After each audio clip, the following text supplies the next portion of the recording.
समस्त गणमाध्यम भाई और भौणी मान समस्त को धन्यवाद। बहुत कम समय आसथिबारु आपण देखिथिबे राज्य रे एवं देश रे बीजेपी आसिला परे कोबोली भाबरे युवक मानक किभली भाव में निजुक्ति दब ता प्रतिश्रुति देइथिला 2024 रे मध्य देइथिला 2014 जो बीजेपी आसीथिला केते निजुक्ति देइछि जवाब पाके युवा कांग्रेस चाहूँ। एवं आपण देखिथिबे मोदी जेतबेले देश रे गोटे तांको ऊपर किसी विपद आसे से सांग सांग मैजिक भली गोटे गोटे आक्रमण कर दियंती काहाकू।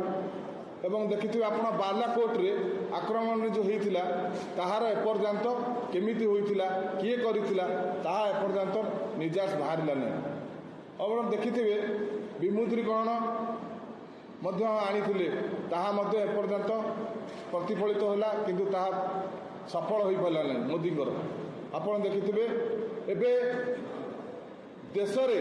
जो बड़ी भाव में गैस रो संकट आछि एवं पेट्रोल रो संकट आछि एबे गोटे आनी सी महिला संरक्षण बिल की आनी गोटे मिछ बाहाना तांकर देखिथिबे मिछ बाहाना करी जेतेबेले देश रे गोटे संकट आसे से मिछ बाहाना करी गोटे आणंती तांकर किछि गोटे ये आणंती एबे आनी महिला संरक्षण बिल की एवं जो सीमा निर्धारण पई पुनर्निर्धारण पई बिल की आने चाहूछंती आपण देखिथिबे किंतु 2023 रे महिला बिल पारित होइतिला से जो बिल पारित होइतिला मोदी कहउछंती कांग्रेस नारी मानकर एवं देश रे विरोधी आमे कहबाकू चाहूँ युवा कांग्रेस पक्षर 2023 रे जो पारित होइतिला महिला बिल ताहाको पारित करा जाऊ ताको पुनः सीमा निर्धारण में न करा जाऊ एवं महिला बिल पारित करा जाऊ। मोदी